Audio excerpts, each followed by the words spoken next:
Greetings, Titans! Welcome to the EV News Desk. I'm Dave. This is Dave Takes It On. In today's episode, we explore the new batch of amazing budget EVs about to hit our road, try to understand the strange direction that Ford in Europe and America has just taken, and we open with startling results at the top end of the premium EV market.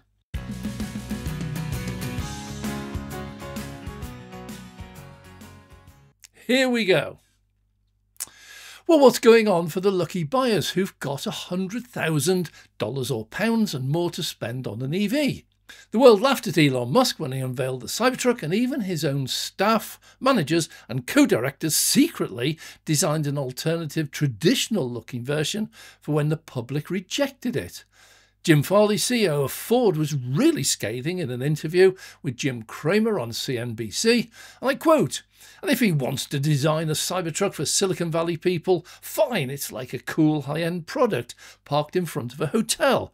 But I don't make trucks like that. I make trucks for real people who do real work, and that's a different kind of truck," end quote. We'll talk about eating your words.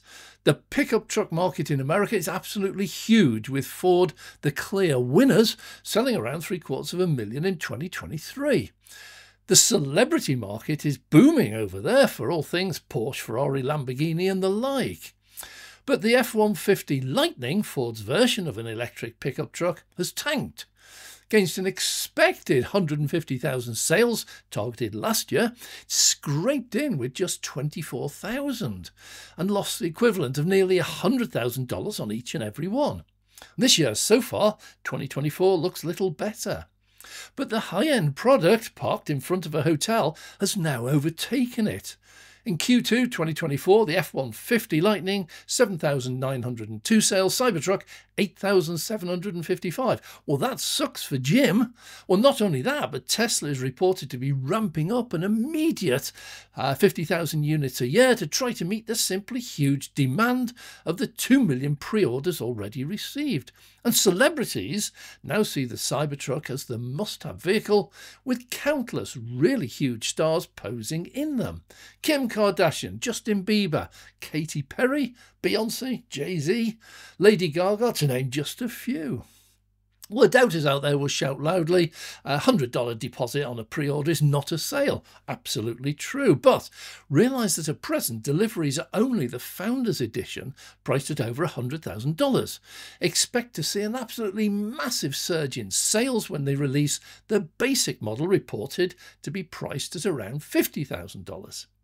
As Electric recently stated, it might end up being the best-selling electric pickup truck, and for me, maybe, just maybe, it could follow on the heels of the Model Y and become the best-selling pickup truck of any fuel in the USA, destroying Ford's 47 years holding the #1 slot. Meanwhile, down at the budget end, we find Legacy Auto has always been at best half-hearted in making EVs, not wanting to do anything that will affect their core ICE business. VW, the EV market leader after Tesla, produced 394,000 EVs, being just 8% of its 4.87 million cars made. Ford was far worse, a total of just 75,000 if you exclude commercial. And that's almost exactly the same as GM. For the giants, each making around 5 million or more cars a year, these are tiny figures and show a determination to keep their ICE sales protected.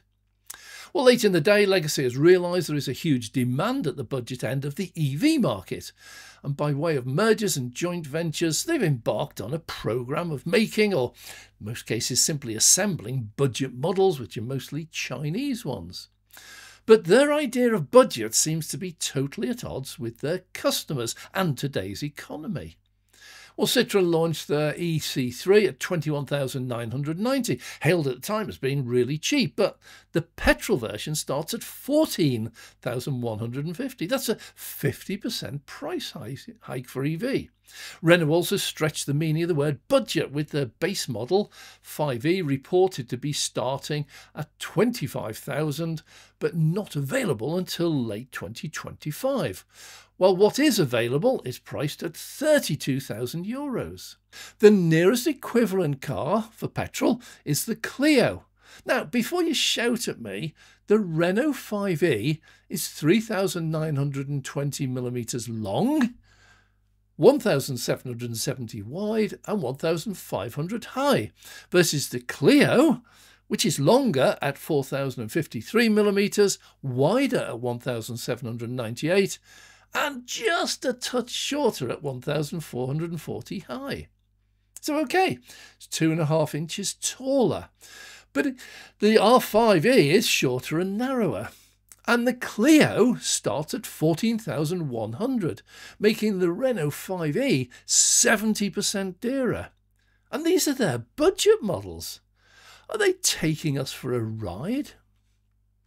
But now legacy automakers really do need to look over their shoulders. There are some rivals already on the scene that we know about, like the Dacia Spring, and BYD have announced their launch of the Seagull. Interesting because Bloomberg quote, even after tariffs and modifications to meet European standards, BYD executives have pledged to sell the Seagull for less than €20,000 in Europe. That leads Martin Sander, head of Ford's European business, to say we're looking very closely at this model and others coming from Chinese EV makers. Of course we are nervous when new competition is coming to the market. Under €20,000 is exactly where it should be, along with all the other budget models. And if Legacy can't make them, newcomer Dongfeng definitely can. You may never have heard of them, but they are the 4th largest EV maker in China. They have just launched their Nami box at £21,000 in Norway and Sweden, and they're heading out to mainland Europe. But, hang on to your hats, it is made in China and attracts the EU tariffs. But now they're already in talks with Italy to make it over there. And then they won't have to pay either the 10% import tariff or the additional Made in China tariff, which is up to 38%. That car is about to get really cheap, and that's exactly what a budget EV should be, well under 20,000. But with the latest new entrant, it's about to get absolutely electric for EV buyers and far worse for legacy. Well, Tesla has long since touted its Model 2, reported to start at $25,000, roughly the same in euros and pounds. And many doubters shout that, oh, it'll never be. They claim it's more likely to be nearer $30,000. But Elon has two major surprises up his sleeves. First, he's now stated that with advances in economy and production processes, the starting price for the Model 2 is it's not targeted at $30,000, not even $25,000 as originally announced, but $20,000, and that will be a dramatic game changer. Why buy a Chinese EV when you can have a Tesla for the same price? But he's recently gone very much further, and this is also likely to be very much sooner. The Model 3 and Y are premium EVs. They're both priced around about £40,000 or £50,000. Incredible value, packed with premium features and definite world leaders. But what would happen if you removed all the expensive premium features? After all, neither the budget Vauxhall Corsa nor the VW Polo is exactly stacked with premium features. So Elon suggests removing them to bring the price down, and big time. So what are they likely to remove? We'll start with range. Well, forget your WLTP figures. We all know you can never get these in the real world, particularly not in winter. That's why many companies now and sites are using real-world ranges based on actual road tests.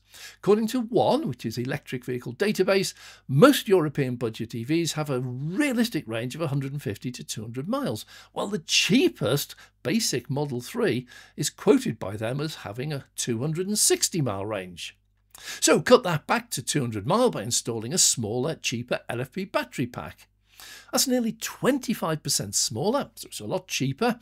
It also makes the EV lighter and therefore more efficient. Then, do you need all the windows, plus front and rear windscreens, to be double glazed for sound reduction? Well, I thought not. And how about the performance? Cut the top speed and you can fit very much cheaper tyres. Is that gaming console in the back for the kids capable of playing all of the games currently on Steam really essential in a budget EV?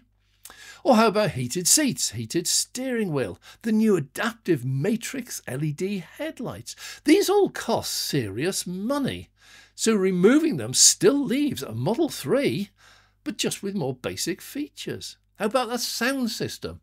Currently has 9 speakers, 1 amplifier and a subwoofer. Bet you don't find many of them in the entry-level VW Polos. Well, there is an absolute mass of premium features you can cut out without affecting the core EV underneath. Elon reports that if they add to that advances in new production techniques, drop in price of batteries, we could soon see an entry-level Model 3 or Y dropping well below £30,000, possibly under £25,000, with a real-world range of over 200 miles. And that really is now down into the budget end of the market. Cheaper than Renault 5e. In fact, the average price of a used car in the UK, according to Auto Traders, only recently dropped below £18,000. For not very much more, you could buy one of these real budget EVs, even a Tesla, not the Mickey Mouse Stellantis EVs offered at €25,000 to €35,000. Well, EV premium sales have predictably slowed, absolutely no surprise to anyone. The marketplace is pretty full, but proper EVs under £25,000 are rather rarer than rocking horse droppings, and under £20,000 almost non-existent. Get a few of these newcomers into production and you watch the EV market spring back into life. Well, we finished today with Ford. I never understand the thinking that goes into the business models of the legacy giants. The experts like Bloomberg, Statista and oil giant BP, they've all recently produced really detailed reports that all of them predict a falling market for ICE and for petrol sales. See, sales of cars hit their peaks around about 2015, 2016, and they've been on a steady decline ever since. Nearly 20% of the market has also been replaced by people buying electric vehicles. Well, the future for ICE cars is not so rosy. And in a time of inflation and high interest rates, people are choosing to save where they can. And they buy cheaper out of necessity, hence the rise of food stores like Aldi and Lidl. So when you're planning your future, surely the first place to look is your recent past, see what's been most successful part of your business, look what the market is like, and which particular products contributed the most. In the case of Ford, these models include the Escort, Fiesta and Focus, nice small cars, the F-150 pickup over in America, and the Ford Transit. And still, strangely enough, the Model T has over 16 million sales. It's in the top 5. Well, these are or were all good affordable family cars aimed at the mass market with 2 objectives: to keep prices down, to keep them affordable, and to keep them in mass production, to keep costs down. So what has Ford Europe decided to do? Well, obvious really. Ditch all the successful cars, the small ones, the family ones, the entry-level models, they've all got to go. Those smaller basic models now start very close to £30,000 in the UK. That's their new budget. And we're talking ICE cars here, petrol and diesel and hybrids. Well, at a time when Stellantis offers Citroën C3 for half of that, and Toyota offers the Yaris and the Aygo under £20,000. Oh, they will keep some of their bigger saloons over in America, like the Mustang. Well, in actual fact, it's the only saloon car over there on offer. But they're going to stop all cheaper entry-level models and make the entry-level a highly spec'd, much more expensive model to ensure the maximum possible profit per car sold. It doesn't cost that much to add 14 speakers instead of 4 and a subwoofer, but you can charge several £1,000s extra for a premium sound system pack. Keep also the Transit van that appeared in the top 10 of the best-selling models of all time. Commercial sales are propping Ford up at the moment. And obviously stick with the F-150 pickup truck over in America, the best-selling vehicle they have ever made, and still reigning supreme after 47 years at the top. Well, these moves effectively take Ford out of the family car market altogether. Realise here that I've not even mentioned EVs. This is pure ICE or hybrids. As a strategy, I admit I cannot understand it. Ford is not Mercedes or Lexus. It does not have a reputation as a premium car maker with exceptional products. Yet this is the price range Ford is targeting. They're handing the budget end of the ICE world to the likes of VW, Toyota, Honda by having no models at all for sale there, much under £30,000. But opening themselves up to catastrophe if they maintain their drive to lower costs and increase profits by cutting corners. Ford only recently relinquished the title of the worst vehicle recall total to Honda, but remains firmly in second place. Well, with a move into the premium end of the market, their warranty claims rate as a percentage of sales is stubbornly high compared to their Japanese competitors, with premium brands like Lexus. But then we come to emissions. While Toyota, with plenty of budget small efficient ICE cars and virtually no EVs to mention, is likely to hit all its emission standards and avoid penalties, Ford is certain to miss them by a mile, and with no EVs worth mentioning to help them, they're just going to end up paying the likes of Tesla billions in fines. Which also makes their chosen strategy really weird. Abandon your budget cars, abandon cheap entry-level anything, abandon small, efficient, low-emission engines, virtually abandon EVs and go all in on a very narrow, high-end product range, most of which have much higher emissions, relying on their buyers to be willing to spend a lot more per vehicle than ever before. Well, answer honestly, if you had up to £100,000 or dollars to spend on a premium car, would you immediately think of Ford? Well, that's it for this week. Please subscribe so we can notify next time we launch a video. And if you enjoyed this or found it interesting, please click the like button and leave your thoughts in the comments section below. I'm Dave.